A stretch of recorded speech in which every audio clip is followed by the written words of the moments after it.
Hey, this is Donna St. Louis here from eSuite Network, and today we're talking specifically how million-dollar sales pros handle objections, because I'm going to close these windows a little bit. If you're going to be in sales, you're going to run up on objections, and of course, there's all kinds of school of thought on this. I will tell you that most of that school of thought is a little old school. Things have changed a bit in this arena because your buyer is so much more savvy. They're very smart. They're coming to the table with almost all the answers. So when they're asking questions, when they're coming up with objections, these objections are well thought out. They're totally prepared. So now we want to talk about how do you handle objections in today's society when you're dealing with these new types of buyers, because again, buyers are way more brilliant than they were before. So again, my name is Donna St. Louis. Now, if you're here, hey John, how are you doing? If you're here, you are a person who does sales. You've had to negotiate with people in the past. They've had you want to know how to handle those negotiations better. You want to get the buyer on your side. And you know, it's really funny because I tell people all the time, I rarely ever sell. Although I have salespeople that will tell you all the time that I'm one of those salespeople that they're just like, really? You're a natural salesperson. But I'll tell you that one of the things that I've really learned to do is I've learned how to handle what people would call objections, right? So you can have objection that's a drawback, something that is a negative. You can have an objection that's a misunderstanding. You can have different types of objections. But basically, it doesn't really matter what type of objection it is. What really matters is how you handle that objection. So I'm going to show you this. I actually printed out something today, and we're going to talk about how you actually handle an objection and handle it flawlessly and seamlessly so that your customer is totally prepared, so that you can actually have your customer get on your side. The first thing that you have to do, more so than anything else, and I think this is one thing that people miss out on, is you have to know what are your top 5 common objections that you always get, because there's about 5 of them. Now, old school thinking will tell you all the time that when you have an objection, you should have 2 things. And if you can see this, you can either they want you to solve and defend the objection. That's usually what they want you to do. There's an objection, and your job is to solve the objection or defend the objection. Hey, Frank, I don't know when I'm going to be back in Arizona yet, but thanks for joining. So they want you to solve the problem, or they want you to defend your company stance, your organization stance, right? And so what happens is people start saying either how the competition isn't as good, or they talk about how their company has done X, Y, Z, and they really go into this diatribe of information in regards to their current organization. And I got to tell you, it's a mistake. It's one of the bigger mistakes is to go this direction. Another thing that people will do is they'll deflect. I had a Kirby sales guy come to my house one time back when I had carpets and tried to sell me a Kirby vacuum cleaner. And he spent the entire time telling me what an idiot I was for buying an Electrolux. And then when it got down to it, he said, so do you want to buy a Kirby? And I said, well, why would I make a decision like that? I'm obviously an idiot that can't make a good decision. Why would I do it again? He started deflecting immediately, right? He started telling me everything about the other vacuum cleaner.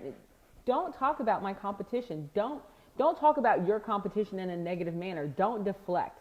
That deflection is huge. It totally hurts you. You should not deflect, and you damn sure shouldn't talk about the competition in a negative way. You should never do that. So you either solve and defend, or deflect. And the other thing that people do is they retreat. They don't have an answer, so they kind of just back off of the question, or they back off of the opportunity, or they think, well, I guess this just isn't the opportunity for me. And sometimes it isn't, but I think there's another way to go. So what you really want to do is when someone actually comes to you and they have a challenge that they're running into, an objection, your job is to ask the next best question. So this recently happened with a client of mine. We were doing a little work on this, and we were talking about asking the next best question. So they have services, and their competitors bundle services. So their competitors might offer 3 services as compared to 1 service. And this is a common objection when they're talking to this particular client. So let's think of it as at-home service. You might have cable, internet, and telephone. So you have those 3 services. And so one of the complaints, one of the objections that they deal with was, well, your competitor always gives us 3 services. They bundle their services, and you guys only have 1 service, and I really only I don't want to have to deal with, all these vendors. Now it's all these vendors. We're talking about two more vendors, all these vendors. So let's start with the first thing. So how do you handle that type of objection, right? It's not a negative. They're telling the truth. You offer 1 service and your competitor bundles 3 services. So your job really is to ask the next best question, but the way you do it is actually through a deflection question, right? So you have to take the customer outside of the current scenario.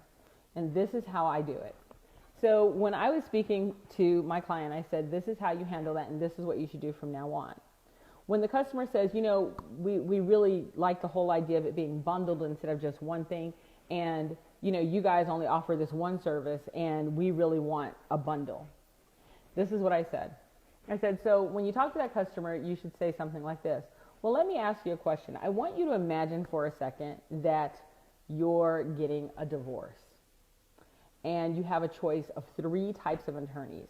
You have 1 attorney who will do anything. They will do car accidents, slip and fall, murders, and divorces, right? They have the list of everything they'll cover. You have another attorney that only does divorces. And let's assume the client is a man. And then you have this last attorney that will only handle divorces for men. That's all they'll do. They won't do anything else. So if you're a woman and you walk in and you want a divorce, they will not represent you. They only represent men. And you're getting ready to go through a divorce. Do you want the guy who's covering the slips and falls, the accidents, the insurance, and the divorces? Do you want the guy who's covering divorces for men and women and dogs and cats and children and corporate or whatever they're handling, those types of divorces? Or do you want a person who only handles men divorces? They specialize in divorces for men, and they only want to help divorces for men. And of course, the client's sitting there and they go, well, I would take the one that only handles divorces for men. Next question. So that's the first question. Second question, why? Why would you only take that? Why would you take the attorney that only handles that one thing as compared to the attorney that handles them all? And the customer said clearly, well, obviously because this guy knows what he's doing in this one area. He knows it better than everyone else. He knows all the ins and outs of dealing with divorce for men. He understands from that perspective of what men go through. And I said, so don't you think it's the same thing for someone who's handling what we handle? We only offer 1 service, and we offer it better than anyone else. We're not confused by cable or internet or phone or this. We only are focused on one thing, and we do that thing better than anyone else. There is nothing else muddying up the waters for us. Now, for those other 2 things you want, we have partners that we can bring in, and we can make sure that everything goes smoothly with them. But at the end of the day, we offer this one thing, and we do better than anyone else. We're not the divorce attorney that handles everything. Car falls, slips, and accidents. We're not handling that. We're not the one who's trying to do all things. We're the one who does this one thing, and we do it better than anyone else. Isn't that what you really want? Someone who's focused on that one problem and will solve it for you every day? Notice how every time I was consistently asking a question. The goal is to get your customer to say yes 3 times. 3 times. So you really want to make sure you're asking the next best question. So instead of getting into solution mode, which, by the way, most people, when they answer this, they just immediately start solving. And then people get into deflection mode and they start talking about how their competition isn't that great. Or they get into retreat mode and say, well, maybe we're not the service for you. What you really want to do is get into the mode where you're asking the next best question. And the best way to ask a next best question is to deflect a little bit by talking about a topic that's completely off the topic that you're talking about. It gets people to think a little differently. Doing this completely changes the thoughts and the mindset of your customer. It causes your customer to come to your side of the table. See, that's the challenge. We usually sit across the table from our customers. No, We want our customers to come to our side of the table from a mindset perspective. And the best way to do that is to ask them the next best question, so that not only are you educating them, but they're educating themselves. They're getting the lesson and they totally understand it clearly.